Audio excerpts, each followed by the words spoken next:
وہ تو لاکھوں کی بات کر رہی ہے، اور میں سمجھتا ہوں کہ یہ ایک اچھی بات ہے کہ صوبائی حکومتوں کے پاس آپ کے NFC میں صوبوں کو بڑے پیمانے پہ وسائل ملتے ہیں، ان وسائل کو آپ اشرافیہ پہ یا یاشیوں پہ خرچ کرنے کی بجائے اگر ایک موقع مل رہا ہے تو صوبائی حکومتیں خرچ آپ کریں درست اپنے فرما عوام رہے ہیں، پہ۔ لیکن میں یہ جاننا چاہتی ہوں کہ دونوں پارٹیوں کے بیچ چل کیا رہا ہے؟ کیا واقعی لڑائی ہو رہی ہے؟ میں نہیں سمجھتا، میں یہاں پر کئی دفعہ ہم اس طرح کے پروگرام کر چکے ہیں۔ اصل میں پیپلز پارٹی سندھ میں بس اقتدار ہے، وہ اپنی پالیسیز وہاں امپلیمنٹ کرے، پنجاب کے اندر پنجاب گورنمنٹ نے کرنا ہے۔ دوسری بات، وہ جو بار بار بلاول صاحب کہہ رہے ہیں جی کہ آپ دنیا سے امداد کی اپیل کریں، ویسے میرا خیال ہے کہ امداد تو آ رہی ہے، کئی ملکوں نے دیے میں پیسے بھی دیے، لیکن وہ کہہ رہے ہیں کہ ہم تو وفاق کو مخاطب کر رہے ہیں، پنجاب کیوں جواب دے رہے ہیں؟ وفاق اگر وفاق یہ بات کہہ رہا ہے اس کا فائدہ تو سب کو ہی ہونا ہے، لیکن اگر وفاق یہ کہہ رہا ہے کہ اتنے بڑے پیمانے پر تباہی نہیں ہوئی کہ ہم دنیا کو یہ اپیل کریں جنہوں نے آپ کی امداد کرنی ہوتی ہے وہ امداد آئی ہے۔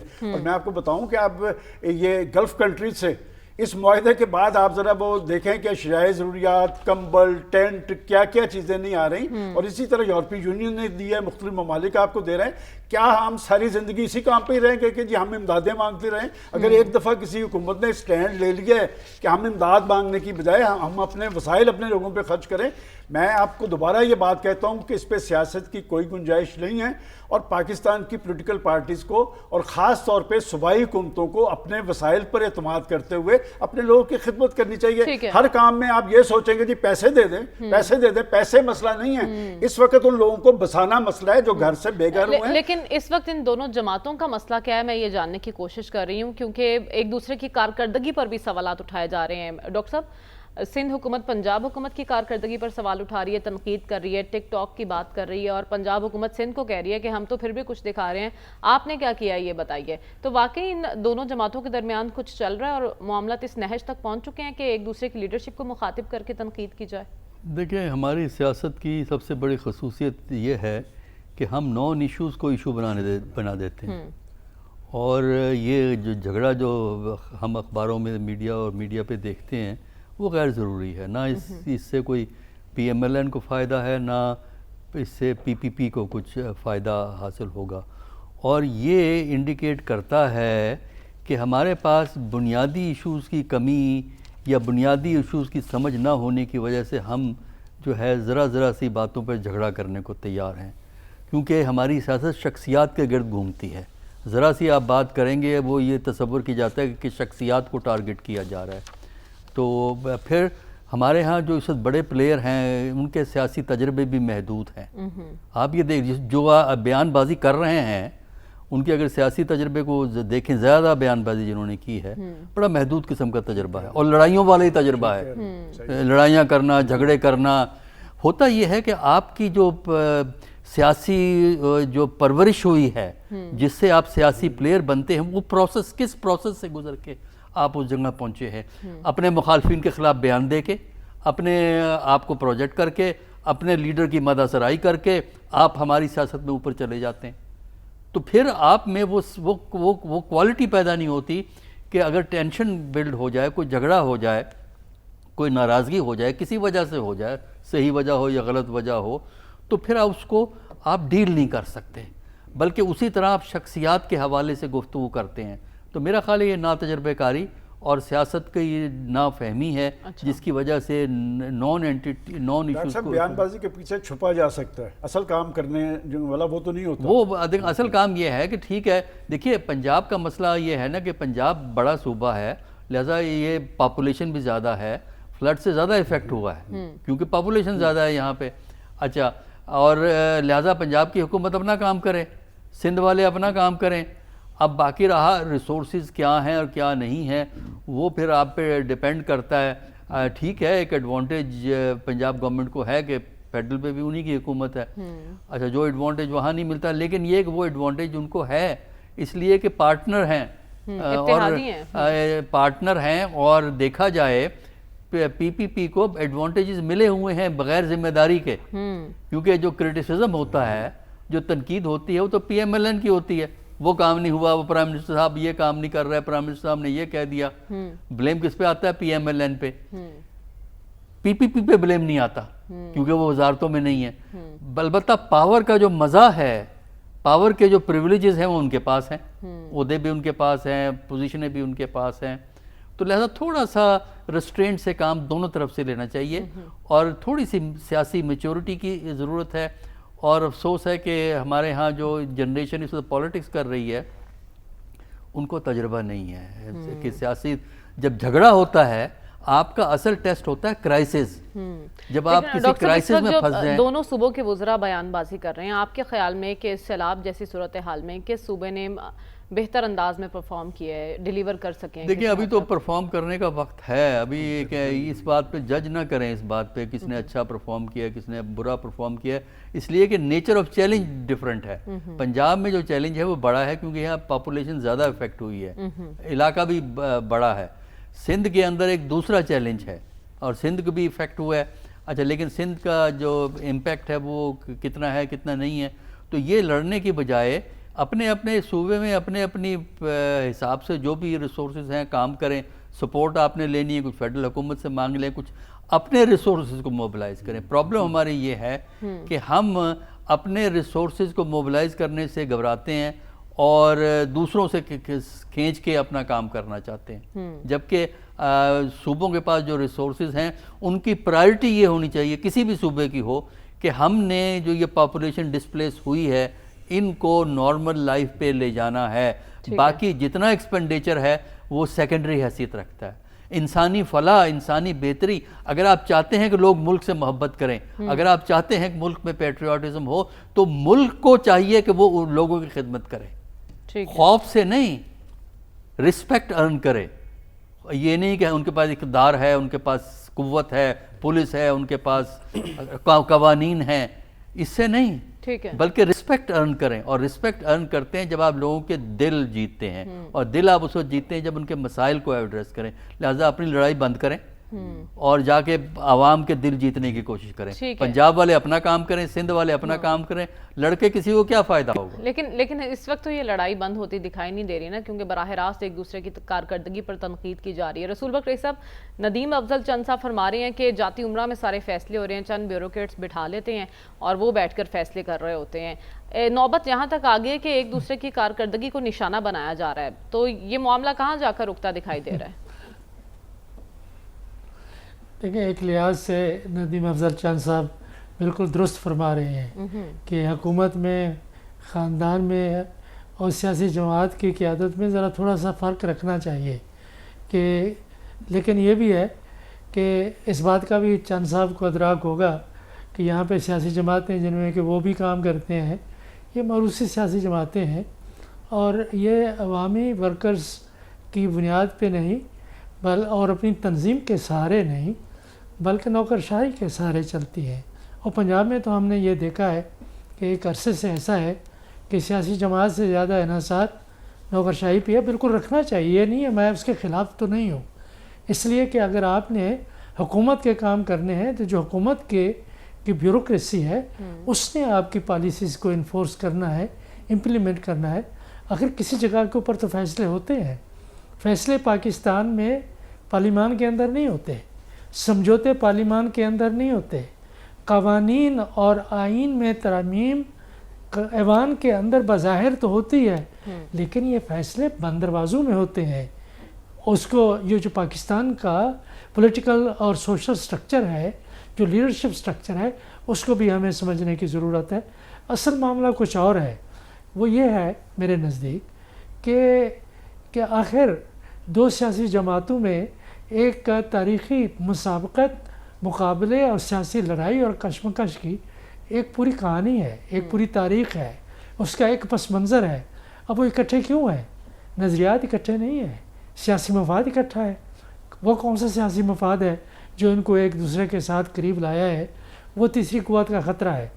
جب بھی آپ دیکھیں گے کہ تیسری قوت کا خطرہ ذرا زائل ہونے کو ہے یا ہو چکا ہے، جس کے کہ انتظار میں ہے، اور خواہش بھی ہے، کوشش بھی ہے، خواب بھی ہے، جو وہ ہوگا ان کے درمیان میں اس قسم کی سیاسی لڑائی میں آپ اضافہ دیکھیں گے.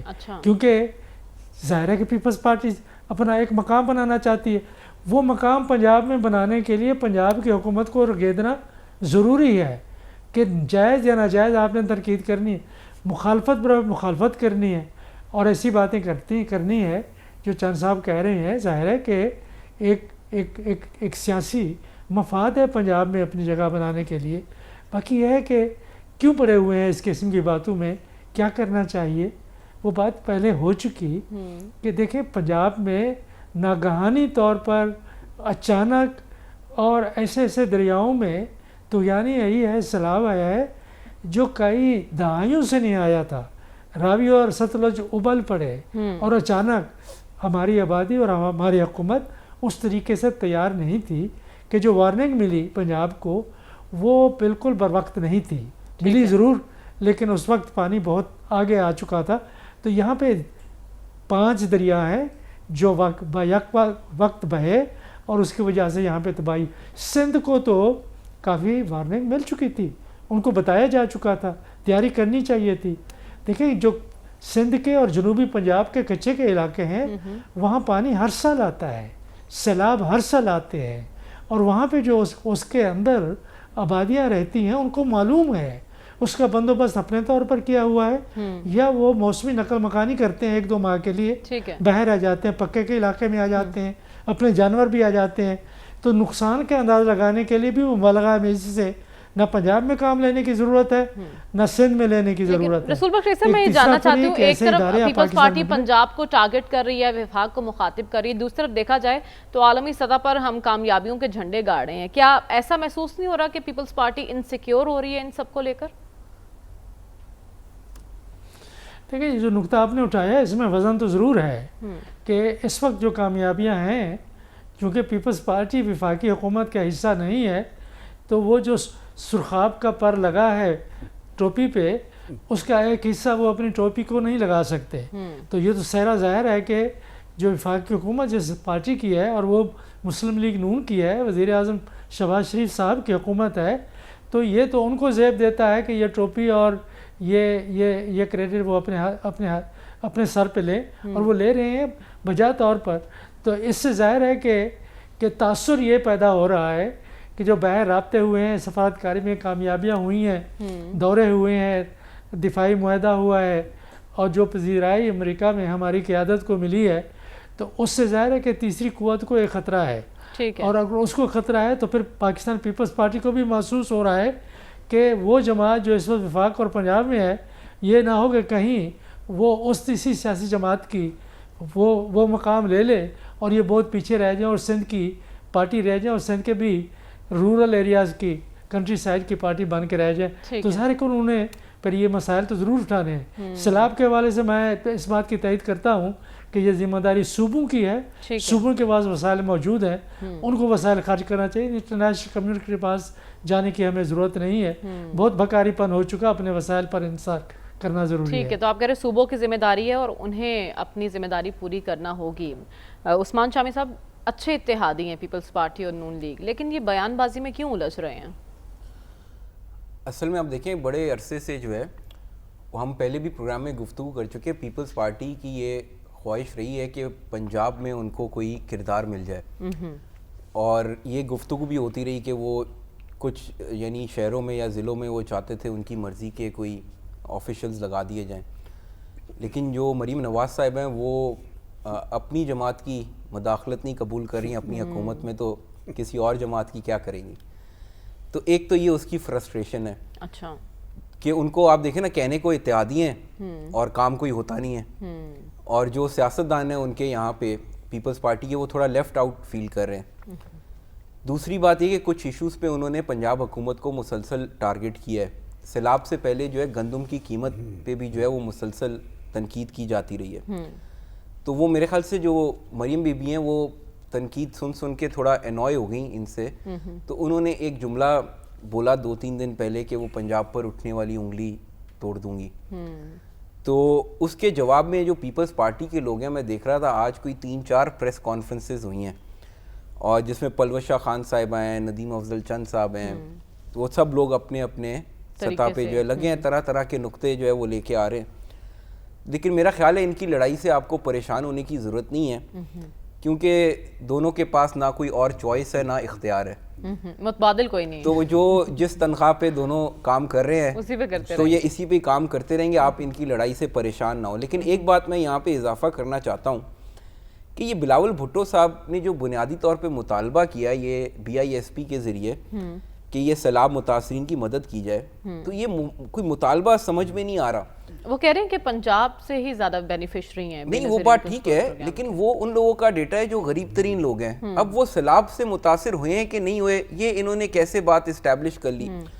تو اس کا آپ دیکھیں یہ جو زیادہ تر لوگ ہیں نا یہ دیہاتی علاقوں کے رہنے والے ہیں, تو اس کے پیچھے ان کا جو مقصد ہے بظاہر نا وہ نظر یہ آتا ہے کہ جہاں جہاں ان کو تقسیم کی جائے یا پیسے یا مدد دی جائے تو ساتھ بے نظیر صاحبہ کا نام لگاؤ, تو یہ شاید ان کا خیال ہے کوئی پولیٹیکل فائدہ مل جائے گا اس کے کہ یہ جو ہے کہ جیسے بے نظیر یا پیپلز پارٹی یہ لوگوں کی مدد کر رہی ہے.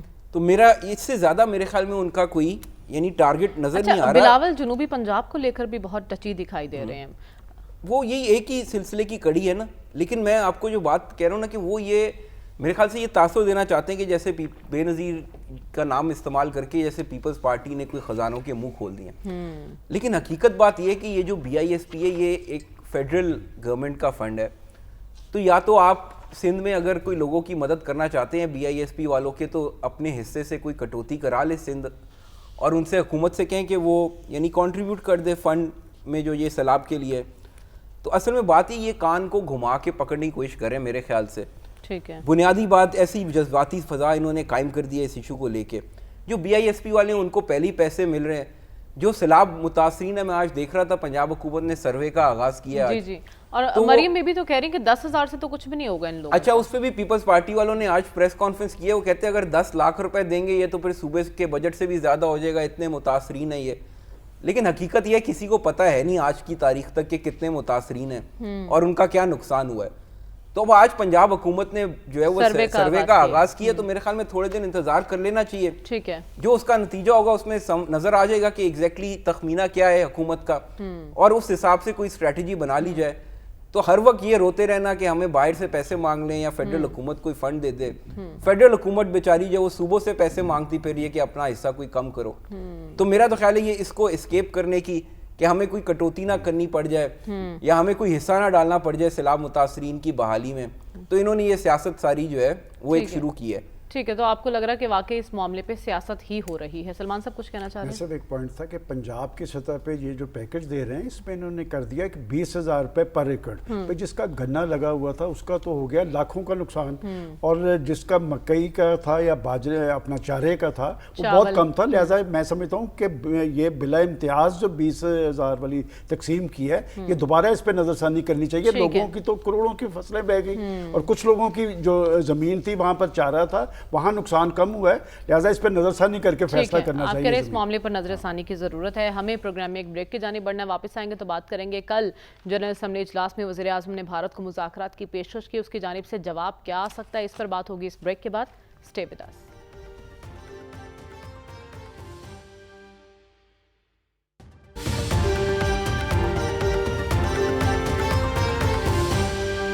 ویلکم بیک ناظرین. کل جنرل اسمبلی کے اجلاس سے وزیر اعظم شہباز شریف نے خطاب کرتے ہوئے کہا کہ ہم نے جنگ جیت لی ہے اور ہم بھارت سے مذاکرات کے خواہاں ہیں. اسی پر ہمیں اپنے پینل سے رائے جاننی ہے کہ بھارت کا جواب تو ویسے سب کو ہی معلوم ہے کہ ہر دھرمی برقرار رکھے ہوئے ہے بھارت, لیکن اس کے باوجود کیا کوئی خیر کی خبر بھارت کی طرف سے آ سکتی ہے؟ سلمان صاحب, عالمی طاقتیں اسپیشلی امریکہ کوئی پریشر کر سکتا ہے بھارت کو اور بھارت وہ دباؤ لینے کے لیے تیار ہوگا؟ ایک تو یہ فلور بہت بڑا تھا, دنیا میں سب سے بڑا یہ پلیٹ فارم ہے. دوسرا ٹائمنگ بڑی امپورٹنٹ تھی. تیسرا بیان بڑا امپورٹنٹ تھا کہ انہوں نے کہا کہ جی ہم جامع اور نتیجہ خیز مذاکرات کے لیے تیار ہیں. اور اگر آپ مودی سرکار کو دیکھیں تو ان کا سارا جو بیانیہ ہے وہ مسلم دشمنی پر اور پاکستان دشمنی پر مبنی ہے. اور جب سے نریندرا مودی صاحب بس اقتدار آئے ہیں تب سے ڈیڈ لاک ہے, اس لیے کہ وہ پاکستان کے ساتھ مذاکرات کر کے اپنے ووٹ بینک پر اپنی کمزوری ظاہر کرنا نہیں چاہتے. اور اس خطے کے اندر دیکھیں بات یہ دونوں نیوکلیئر پاور ہیں, اور یا اس خطے کا نیوکلیئر فلیش پوائنٹ جو ہے کشمیر ہے, اور کشمیر پہ پاکستان کا ایک کیس ہے. اور مودی صاحب جس کشمیر کو اپنا ٹوٹنگ قرار دیتے ہیں، ذرا وہاں جا کے الیکشن کروا کے دیکھ لیا انہوں نے کس طرح کا الیکشن کروایا، وہاں کے لوگوں کے دل کس طرف ہیں. اس طرح یہ صورتحال بننی نہیں ہے. اور بات یہ کہ امریکہ جو ہے وہ تو اتحادی تھا، اور آپ کو یاد ہوگا کہ ماضی کے اندر بھی دیکھیں جس کا کوئی سیاسی کیس ہوتا ہے وہی صلح کی بات کرتا ہے، وہی کہتا ہے کہ آئیں بات چیت کرتے ہیں. تو ٹرمپ صاحب کو ماضی میں بھی جب ان کی پاکستان کے خلاف ریزرویشن ہوتی تھی اس وقت بھی پاکستان نے کہا کہ آپ بات چیت کروا دیں. اب بھی پاکستان کہہ رہا ہے کہ آپ نے جنگ بندی کروائی ہے تو آگے کی طرف بڑھا جائے. مودی صاحب اس پہ نہیں آئیں گے اس لیے کہ ان کا سارا بیانیہ ہی جو ہے وہ ٹرمپ نے ثالثی کی بات بھی تو کی تھی نا کشمیر کے معاملے پر، اس سے بھی پیچھے ہٹ گیا. دیکھیں ثالثی سے بات یہ کہ اگر کشمیر پہ کوئی انڈیا کا کیس ہو اور تم نے تو اپنی لیڈرشپ سے بھی بے وفائی کی ہے. یہ کیس یو این میں لے کے کون گیا تھا؟ یہ جواہر لال نہرو لے کے گئے تھے، 18 ریزولوشنز پہ دستخط کیے تھے. آپ نے وعدہ کیا تھا ایک بین الاقوامی پلیٹ فارم پہ کہ ہم انہیں حق خودارادیت دیں گے. اور دنیا کے اندر جہاں تک آپ یو این کی بات ہے یا عالمی قوتوں کی بات ہے، وہ ان ریزولوشنز پر عمل درآمد کرتے ہیں جہاں پر ان کے اپنے انٹرسٹ ہوتے ہیں. سوڈان پہ کیا ہے، مشرقی تیمور پہ کیا ہے، ایریٹریا پہ کیا ہے، فلسطین پہ نہیں کیا، کشمیر پہ نہیں کیا. میں سمجھتا ہوں کہ اب ٹائمنگ بڑی امپورٹنٹ ہے، اور خاص طور پہ اور سب کو چھوڑ دیں. یہ امریکہ جب چاہے گا تو یہ مذاکرات ہو سکتے ہیں. اور میں سمجھتا ہوں کہ مودی صاحب خود بری طرح ایکسپوز ہو گئے ہیں. مودی صاحب کا کیا کیس رہ گیا؟ سب سے بڑے ملزم تو وہ خود انڈیا کے اندر ہیں. آپ ذرا ان کا انڈیا چینلز اٹھا کے دیکھ لیں، انہوں نے کہا کہ مودی صاحب آپ نے ہمیں کہاں لا کے کھڑا کر دیا، ہم تو منہ دکھانے کے قابل بھی نہیں رہے. جس پاکستان پہ آپ چڑھ دوڑنے کی بات کر رہے تھے اس نے ہمیں مسل کے رکھ دیا. میں سمجھتا ہوں کہ دنیا اپنے معاملات بیٹھ کے طے کر رہی ہے. بڑی بڑی فورسز نے ڈائیلاگ کے ذریعے مسائل کا حل نکالا ہے. یہاں پہ اس خطے کے اندر امن اور استحکام کا دار و مدار ڈائیلاگ پہ ہے. اور پاکستان نے، میں سمجھتا ہوں پاکستان کے پرائم منسٹر نے سب سے بڑے پلیٹ فارم پہ بڑی ریزنیبل بات کی ہے کہ ہم تیار ہیں. لیکن آگے سے کوئی مثبت جواب آئے گا؟ یعنی ڈاکٹر صاحب سب سے بڑی رکاوٹ کیا ہے پاک بھارت نتیجہ خیز مذاکرات میں، اور کیا امریکہ کوئی کردار ادا کر سکتا ہے اس میں؟ دیکھیے امریکہ بیان دے سکتا ہے جس طرح کے صدر ٹرمپ نے دیا ہے، لیکن بنیادی طور پہ کوئی بڑی تبدیلی اس ریلیشن شپ میں امریکہ نہیں کر سکتا. اچھا، یعنی وہ اپنی سمپتھی کا پہلے کبھی ہندوستان کے حق میں اظہار کرتا تھا، آج کل پاکستان کے حق میں اظہار ہو رہا ہے. لیکن اگر ہندوستان اور پاکستان کے تعلقات بہتر ہونے ہیں تو اس وقت تک نہیں ہو سکتے جب تک دونوں ملکوں میں ڈائیلاگ نہیں ہوتا. ٹھیک ہے. اور ڈائیلاگ کی آفر تھی وہ صحیح کی ہے. یونائٹڈ نیشن کے فورم پہ اسی قسم کی پازیٹیو سٹیٹمنٹس دینی چاہیے. زیادہ لڑائی جھگڑے کے لیے وہ فورم نہیں ہوتے کیونکہ وہ یو این کر کچھ نہیں سکتی. وہ ان کے ریزولوشن پڑے ہوئے ہیں 47 48 کے، وہ پڑے رہیں گے، وہ امپلیمنٹ تو ہوں گے نہیں جو ہیں. تو اس لیے یہ آفر کرنا ضروری ہے. لیکن فی الحال ہندوستان سے یہ ایکسپیکٹ نہ کریں کہ آپ کا ڈائیلاگ شروع ہوگا. ٹھیک ہے. وہ اس لیے کہ ہندوستان کی اب تک جو اسٹریٹجی تھی وہ، یعنی ہندوستان سے میرے مراد مودی کی حکومت، اس سے پہلے ایک اسٹریٹجی ڈیفرنٹ تھی. جو موجودہ حکومت ہے ان کی اسٹریٹجی یہ تھی کہ پاکستان کو آئسولیٹ کر دیا جائے. ٹھیک ہے. اور ان کی اسٹریٹجی یہ تھی کہ ہم پاکستان پہ وقت کیوں ضائع کرتے ہیں، ہم تو ورلڈ لیول کے پلیئر ہیں، ہم تو امریکہ، برطانیہ، آسٹریلیا، جاپان کے لیول کے پلیئر ہیں، یہ پاکستان کے ساتھ ہم اپنا وقت ضائع کریں، اس کی چھٹی کرو، اس کو پرواہ نہ کرو. تو وہ پالیسی فیل ہو گئی ہے اب، کیونکہ اس وقت جو آئسولیشن کا چیلنج جو ہے وہ انڈیا کے لیے بن گیا، پاکستان کے لیے نہیں ہے. تو لیکن یہ ہے کہ اتنا جب اپنے اندر تکبر ہو تو وہ اتنی آسانی سے جاتا نہیں ہے. اور انڈیا کا ڈائلما جو ہے نا وہ یہی ہے کہ انڈیا کہتا یہ ہے کہ ہم ساؤتھ ایشیا میں سب سے بڑے ملک ہیں. آبادی دیکھیں، ٹیریٹری دیکھیں، ملٹری کی پاور نومیریکل سینس میں اگر آپ دیکھیں، نمبروں کے حساب سے دیکھیں، اچھا اکانومی اور انڈسٹری کے حساب سے دیکھیں تو ہندوستان بڑا ہے. لیکن وہ کہتا ہے کہ اس کی بنیاد پہ ہندوستان کو پولیٹیکل ڈیویڈنڈ ملنے چاہیے، پولیٹیکل منافع ملے. اور پولیٹیکل منافع کیا ہے کہ وہ ساؤتھ ایشیا کا باس ہو.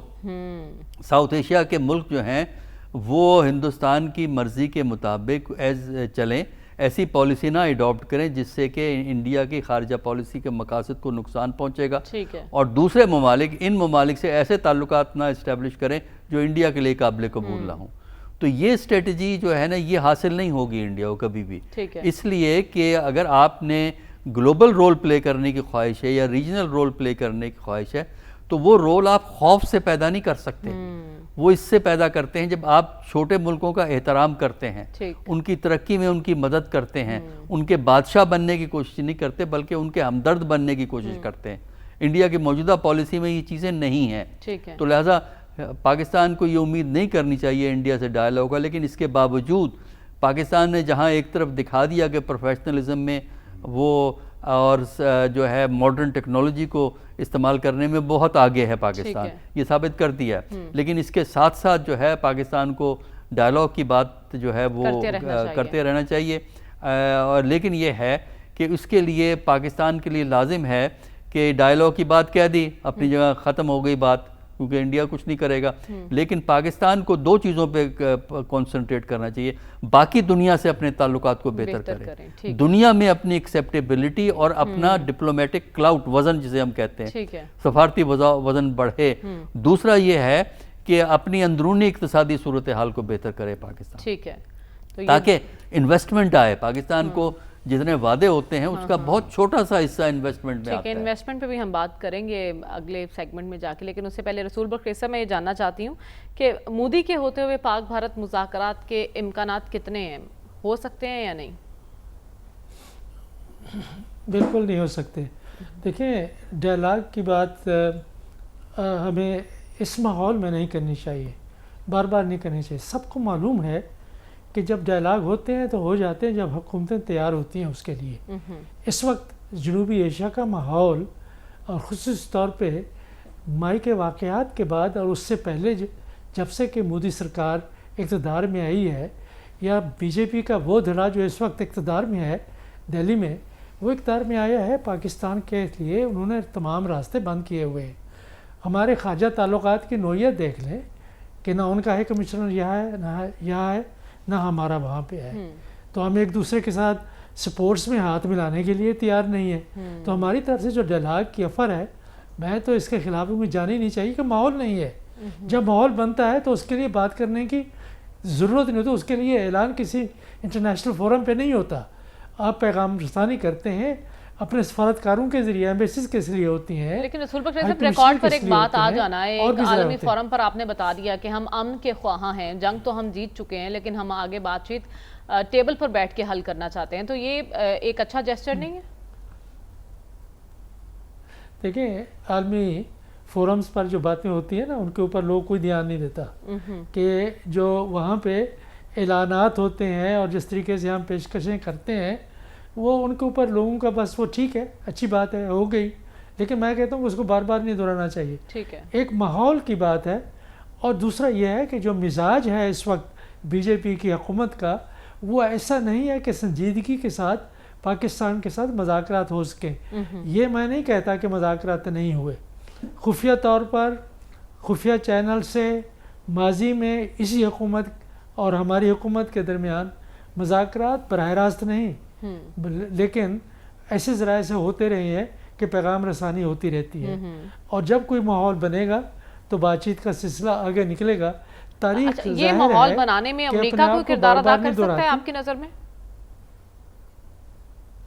دیکھیں، امریکہ نے ایک ہی دفعہ بھرپور طریقے سے کردار ادا کیا تھا 1962 کے بعد، جب پاکستان بالکل غیر جانبدار رہا تھا بھارت اور چین کی جنگ کے دوران، تو انہوں نے یہ کہا تھا کہ آپ ہندوستان کے لیے مشکلات پیش نہ کریں، لیکن یہ ہے کہ ہم کوشش کریں گے کہ آپ کے مذاکرات ہو جائے کشمیر کے بارے میں مسئلے کے لیے۔ اس کے بعد مذاکرات ہوئے، 6 راؤنڈ ہوئے، ایک طرف سے ذوالفقار علی بھٹو سے ہمارے وزیر خارجہ، اور دوسری جانب سے بھارت کی طرف سے سورن سنگھ تھے۔ 6 مذاکرات ہوئے، کسی نتیجے کے نہیں پہنچے تھے، تو یہ بات وہیں پہ آ جاتی تھی۔ اور اس کے بعد ظاہر ہے کہ 1963 میں غالباً جواہر لال نہرو صاحب بھی یہاں پہ پاکستان میں آئے تھے، اور مری میں صدر ایوب خان سے ملاقات ہوئی تھی۔ تو یہ سنجیدہ باتیں پھر کافی دیر تک ہوتی رہیں، لیکن ایک دن ضرور مذاکرات ہوں گے، کامیابی بھی ہوگی، لیکن ابھی وہ وقت لگتا ہے کہ آپ کہہ رہے ہیں ابھی وہ وقت نہیں ہے ہندوستان اور پاکستان کے تعلقات میں۔ اس کے لیے ماحول پیدا کرنے کی ضرورت ہے، اور اس کی ایک بڑی ذمہ داری ابھی بھارت پر عائد ہوتی ہے۔ لیکن شامی صاحب، میں آپ سے جاننا چاہتی ہوں، ایک تو یو این میں کی گئی تقریر کا امپیکٹ، اور دوسرا بھارت کا جواب کیا ایکسپیکٹڈ ہو سکتا ہے؟ جہاں تک بھارت کے جواب کی بات ہے تو وہ جیسے کچھ انٹیلیجنس ذرائع ہیں یا کچھ میڈیا والے جو ہیں وہ تو یہ کہتے ہیں بڑے یقین کے ساتھ کہ بھارت شاید ایک اور جنگ کی تیاری جو ہے کر رہا ہے. اچھا. اور کوئی مستقبل قریب میں جو ہے وہ کوئی ایڈونچر وہاں سے کیا جا سکتا ہے. اچھا. تو یہ تو بھارت کی حد تک بات ہے. لیکن جہاں تک پاکستان کی بات ہے تو میں آپ کو بتاؤں ایک بھارتی ڈیفنس اینالسٹ ہیں پراوین سوامی جو ہے, جی جی, تو وہ قدرے معتدل ہیں, یعنی جس طرح ان کے لوگ چینلز پہ بیٹھے ہوتے ہیں وہ اس طرح کے نہیں ہیں اور بڑا میچور تجزیہ کرتے ہیں. تو میں 1-2 دن پہلے ان کا ویلاگ دیکھ رہا تھا. انہوں نے کہا کہ وہ کچھ دن پہلے چائنا گئے تھے. وہاں پہ ایک چائنیز ڈیفنس منسٹری نے ایک کانفرنس کا انعقاد کیا ہوا تھا. اس میں کوئی 100 ممالک سے زائد جو ہے وہاں سے سرکاری اور غیر سرکاری نمائندے آئے ہوئے تھے. تو کہتے ہیں وہاں پہ ان کا انٹریکشن ہوا بہت سارے اسکالرز کے ساتھ, اور جو لوگ چینی تھے اور پاکستانی بھی وہاں پہ کافی تعداد میں موجود تھے. تو کہتے جو چائنیز اور پاکستانی ہیں اس میں مجھے یہ چیز بڑی کامن نظر آئی کہ وہ سب تقریباً ایک ہی بات کر رہے تھے, اور وہ یہ کہ ہم خطے میں امن چاہتے ہیں اور ہم بڑی سنجیدہ مذاکرات کے لیے تیار ہیں بھارت کے ساتھ. اچھا. تو انہوں نے یہ کہا کہ یہ بڑا, یعنی ان کی اسیسمنٹ یہ تھی کہ چائنیز اور پاکستانی جو ہیں وہ اس بات پہ ان کے ہاں بہت کلیئرٹی ہے کہ یہ مذاکرات کے ذریعے جو ہے معاملہ آگے بڑھنا چاہیے اور کوئی ٹیمپریچر نیچے آنا چاہیے. اچھا, اب بھارت کا مسئلہ جو ہے وہ ہم پہلے بھی کئی دفعہ ڈسکس کر چکے ہیں, وہ مودی صاحب ہیں اس وقت سب سے بڑا مسئلہ جو ہے. آپ دیکھیں اگر دونوں ملکوں کی تاریخ دیکھیں تو یہ کوئی انہونی بات نہیں ہے کہ دونوں بیٹھ کے مذاکرات کریں. پہلی بات تو یہ کہ آپ ہمسائے تو نہیں بدل سکتے. تو آپ دیکھیں واجپئی صاحب ادھر آئے, منموہن سنگھ کے ٹائم پہ بھی تعلقات کافی بہتر تھے. تو یہ جو مودی صاحب ہیں یہ انہوں نے یہ سم ہاؤ ان کے دماغ میں یہ بات آ گئی کہ اب پاکستان کو ڈسکارڈ کر دیا جائے. یعنی ہم تو اتنی ترقی کر گئے ہیں اور ہم اب چین کے برابر کی طاقت ہے اور پاکستان سے تو ہمارا کوئی مقابلہ ہی نہیں. تو اللہ کا شکر یہ ہوا کہ انہوں نے جو یہاں پہ جنگ چھیڑی اس سال, تو اس کے جواب میں یہ ہوا تو نکل گئی ہے, عقل ٹھکانے آ گئی. تو عقل تھوڑی ٹھکانے آ گئی ہے. اب بات یہ ہے کہ اگر دوبارہ کوئی ایڈونچر کریں گے تو پھر مزید ٹھکانے آ جائے گی عقل. لیکن ہماری خواہش سرکار اس وقت اس پوزیشن میں ہے کہ ان کے عوام سوالات اٹھا رہے ہیں, میڈیا ان کا خیال یہ ہے, اور میں بھی کوئی ایڈونچر کرنے کی پوزیشن میں ہے. میں ان کے یہ تجزیے وغیرہ دیکھتا رہتا ہوں نا, جو ان کے حامی اینکر ہیں, وہ ان کا خیال یہ ہے کہ اگر کوئی پاکستان پہلے تھوڑی کسر رہ گئی تھی تو اگر دوبارہ پاکستان کے ساتھ کر کے کوئی کام ایسا ڈال دیا جائے تو پھر مودی صاحب کو بڑا فائدہ ہوگا اس کا. اچھا. لیکن میرا خیال یہ ہے کہ ان کو جو امبیرسمنٹ پہلے ہوئی تھی تو وہ اس سے دگنی امبیرسمنٹ ہوئے گی. تو ان کے لیے بھی بہتر یہ ہے کہ وہ مذاکرات کی میز پر ہی آ جائیں. ادروائز یہ کہ اگر پھر سے یعنی جنگ کے میدان میں آئے اور کوئی ایسا ہی نتیجہ نکلا تو پھر سلمان صاحب کی یہ خواہش بھی پوری ہو جائے گی شاید کہ درمیان میں ہی رخصتی ہو جائے, یعنی پوری ٹرم ہی نہ کر سکیں. تو یعنی انہیں ایک بار پھر منہ کی کھانی پڑ سکتی ہے, اور اس بار کہیں ایسا نہ ہو کہ اپنے اقتدار سے یہ ہاتھ دھو بیٹھیں. ہمیں پروگرام میں آگے بڑھنا ہے, ابھی ایک بریک کی جانب بڑھیں گے, واپس آئیں گے تو بات کریں گے پاک امریکہ تعلقات کی.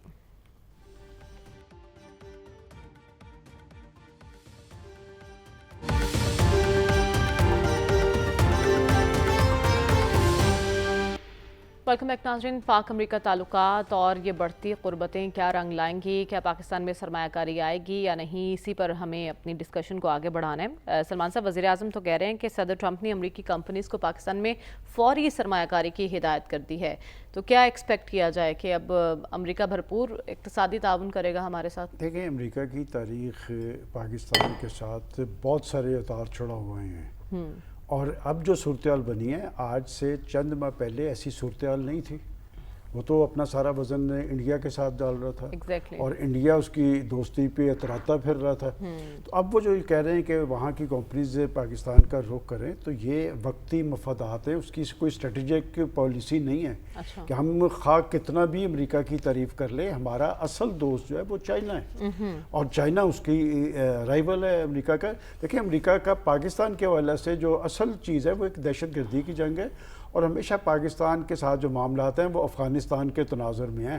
کہ وہ جو پاکستان سے ایکسپیکٹ کر رہا ہوگا نا کہ افغانستان کے معاملے میں شاید پاکستان اب اس طرح اس کے مفادات پورے نہیں کر سکے گا. آج کا پاکستان بدلا ہوا پاکستان ہے. پاکستان نے اس نئی صورتحال کے اندر جم کے کھڑا ہے, اور اس نے بھی اپنی ایک تاش لگا رکھی ہے. دیکھیں, بات یہ کہ آج خلیج کے ممالک پاکستان کے ساتھ کھڑے ہیں, اور اگر امریکہ کے اندر پاکستان کی پرائم منسٹر کی اور پاکستان کے سپہ سالار کی پذیرائی ہوئی ہے تو ان کے شوق کی وجہ سے نہیں ہوئی,